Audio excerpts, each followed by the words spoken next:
Hey everybody, it's Darkslayer from DarkslayerTV bringing you some more StarCraft 2 action. Today's game, we're heading straight back to the pros. I was doing the clan war between Dark Onyx and Draconis Rising.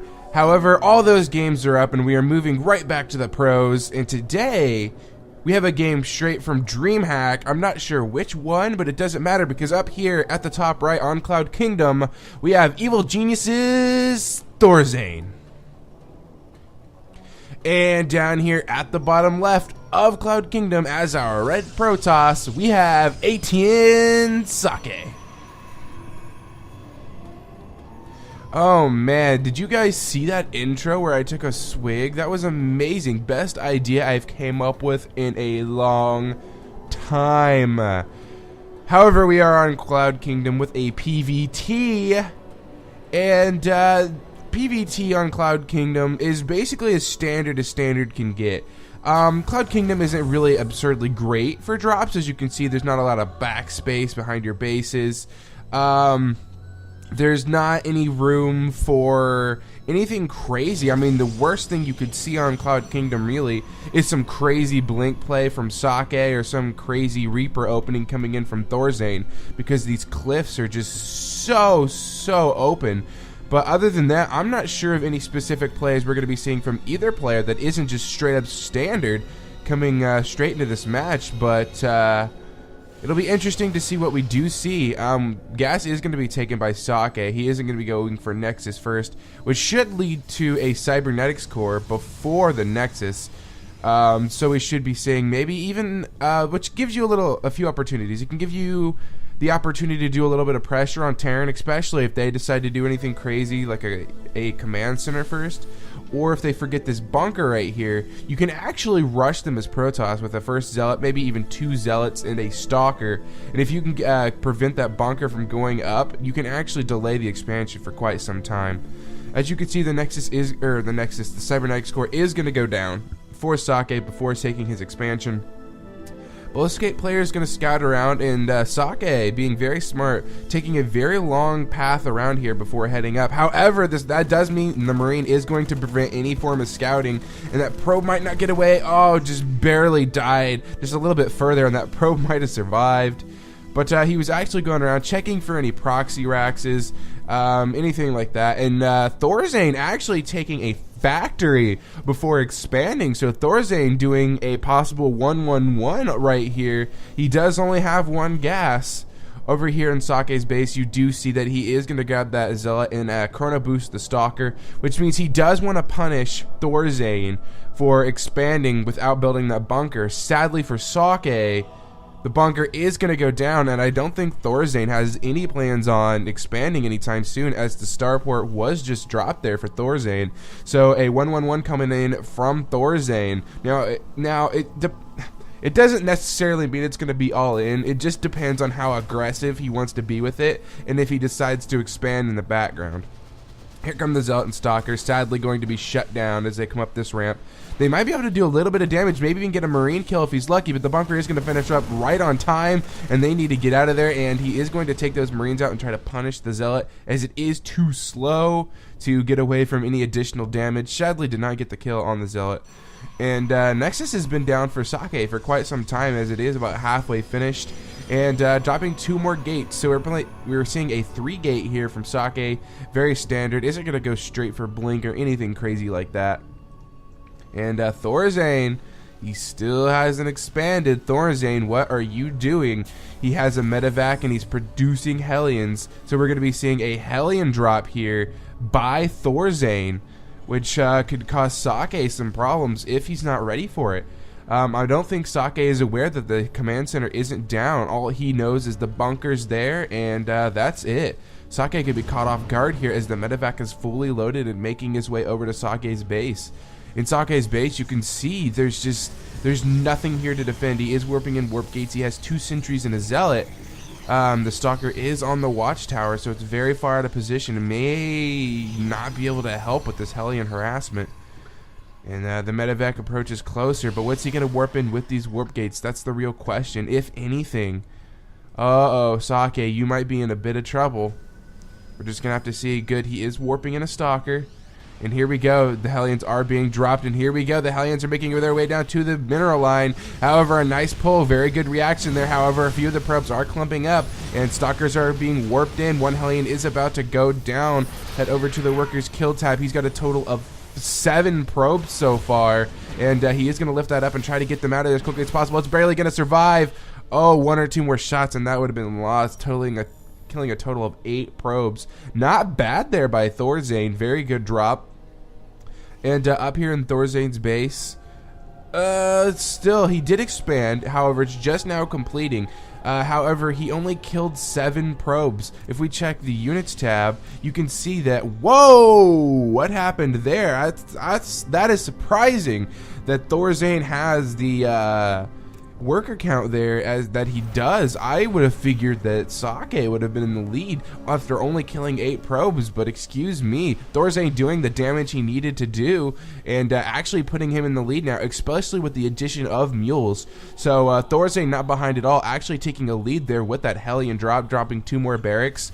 And we do have siege mode. Oh, wow. We have siege mode and siege tanks being produced, which is rather odd in a PvT, but leave it to ThorZain to make it work. And as you can see, we have blink on the way here for aTnSocke. So, like I said, this is a good map if you do want to blink, as the cliffs are just, you can just abuse these cliffs so much, warping in more and more stalkers as we speak. But ThorZain building siege tanks. I'm a little interested to see how this is going to work. A blink stalker composition against marine siege tank. I think ThorZain almost thinks that he's fighting a Zerg player, as more Hellions are being brought across the map here to do some more harassment, and the stalkers are out of position. Only 1 down here at the base. These stalkers are going to move in to engage as a pylon is being placed, but the drop is just about to approach, and here it goes. He's going to go ahead and drop these Hellions, and they are going to move in here. The Hellions are going to start roasting away probes as the Blinken at ThorZain base takes off, and these stalkers are going to start annihilating SCVs left and right. The army is way out of position for ThorZain. ThorZain running back as fast as possible, and the Hellions are now trying to kill as many probes as possible. And the workers kill tab, it is up to 13 probes killed, 6 SCVs dead. These stalkers doing everything they can, actually getting a lot of add-on kills. Very good engagement here for aTnSocke, but he's going to have to leave as this army approaches. He's even going to get a free tank kill. He needs to get out of there before 2 stalkers do go down. One does go down, and another one almost dead. I almost think aTnSocke is going to suicide these stalkers at this point. No, he is going to get out of there. Or is he? Is he going to engage? As the siege tank does siege, he does blink out of there, only losing 2 stalkers. Very nice engagement there for aTnSocke. ThorZain losing way more than he needed to. And it's 19 probes killed. So if we go to the units tab, you can very clearly see an advantage for the Terran player. It seems rather close, as it is 40 SCVs. It's only a 5 different lead, but you got to remember that Terran is supposed to be behind in SCVs, as he does have mule support. And in the production tab, you do see that Colossus production has begun. And these stalkers just going to stay outside ThorZain's base, maybe even do another blink in. However, there's a siege tank in position, but the stalkers don't care. They're going to run in here and take out that siege tank, another free siege tank kill, and then immediately go for the SCVs. And these stalkers are in a bit of a position. One may go down if he doesn't blink out very rapidly. Oh, he goes back to try to kill the medevac, but he loses 3 stalkers for it. Warps in a few more stalkers down here on the low ground, keeping ThorZain really in his base right now. He's not capable of really leaving. Sadly, a Marauder can snipe away at this proxy pylon, just barely placed in range of that. And let's head over back to aTnSocke's base, and what do we see? We see a forge going down. The first, maybe the second, yes, the second Colossus is just about to complete. And it wouldn't surprise me if we did see a third come down for aTnSocke pretty soon, as he does know he has an advantage with those siege tanks on the field. It's going to be hard for ThorZain to push out whenever he wants to, especially with blink stalkers on the field. If you can catch those siege tanks unsieged, it is a very bad time for the Terran player. And typically, whenever the Protoss player does have blink stalkers, he has the map control, which means ThorZain does not want to leave. He's going to go up here and poke at this bunker a little bit, but he doesn't want to overextend too much. He takes too many pop shots from that. Oh, those medevacs almost got out of position, but that siege tank getting another hit on those stalkers. But check that out. The shields is the only thing damaged. These stalkers are still at full HP, so they should recover back to full here soon. But the lack of a third from aTnSocke is a bit surprising for me. He has map control, but he's also pumping Colossus. Once he gets this third Colossus out, he might do a very big push. There is a 3 Colossus 2 base push by the Protoss player. That is a very strong push, especially when you've got those blink stalkers. And as you can see, ThorZain, his army is quite big, but it's also a little bit scattered because of the blink stalkers. And here we go, just as I said, the 3 Colossus are now on the field and are going to push their way across the map. But this isn't all in, I must insist, as there is a Templar archive going down, and once he gets the money, he may even be able to take a third. Oh my gosh, Socke deciding to turn around, didn't want to engage there, and there are Vikings on the field that might get picked off here if Socke does notice. Oh, he notices right at the last second, one almost goes down, almost died right there. And that's something you definitely don't want to happen as a Terran player, is to lose those Vikings. Those Vikings are so needed for dealing with those Colossus. And the Observer goes down, which means that the control here by Socke is going to be ended. And ThorZain with a bit of a push out, even going to stem these Marines and Marauders forward to try to catch these Stalkers off guard, but the Stalkers do make it out of there before they can actually catch up. And now Socke thrown into a defensive position, as ThorZain wants to try to take map control, and he might just be able to do it with the 3 Viking production at a time, and 2-2 now started, as Socke only has +1 weapons just now finishing. I'm going to be attempting to take a third base here, as you do need 3 bases to have the gas to support not only Templar but Colossus. And here we go, a bit of an engagement right here in the middle. The Colossus getting a few hits off on that bio ball, and this could be it, guys. This could be a big engagement between each player, but ThorZain does look like he wants to back off, and Socke with the defensive position does pull back as well. And both these players getting really antsy. You can tell both of them really want to engage, but ThorZain with an upgrade lead might be able to crush this Terran ball, or Protoss ball, excuse me, especially as most of them are Zealots. They do have the charge, but oh, big massive Vikings moving forward, trying to catch those Colossus off guard. And I love PvT for this reason. Each player desperately trying to keep every unit alive as long as possible until the giant biggest engagement. And ThorZain almost have to be a little bit careful, or maybe attack very soon, as Storm is halfway completed. If he gets a few Templar with this army, the Protoss ball gets very scary with a combination of Colossus and Storm, especially when you have a giant massive bio ball like this. And no ghosts. It's actually a little bit surprising that the Ghost Academy is finished here for Socke, but he hasn't started that ghost production. And oh no, half this army is going in the wrong direction as ThorZain stems forward to try to kill off as many of those units as possible. However, a bit of a bad stem there is going to cost those Medivacs quite a bit of energy. And some proxy pylons now being placed by Socke. And Storm is finishing up here for Socke, so it wouldn't surprise me if we see Socke try to actually push this ball, as there are no ghosts on the field for ThorZain. Third base is up and is going to go ahead and start getting saturated. And Socke coming around here on the left-hand side. ThorZain's making his way up. However, this is going to be a perfect concave for Socke if he keeps moving up. But he does decide that he doesn't want to engage, and so does ThorZain. The Observer does have track of this army, so he knows where it's at all times.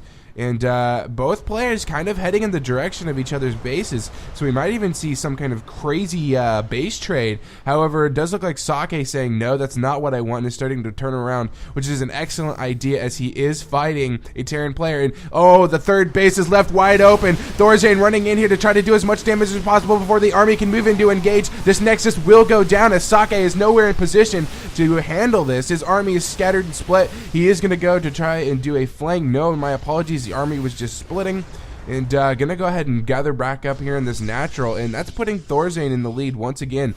But the Zealots were up here causing a lot of damage as well. He had to lift his CC. Look at the workers killed tab. 21 workers and 16 workers. A lot of workers have died in this cast. 3-3 not about to finish up, but halfway completed here for ThorZain.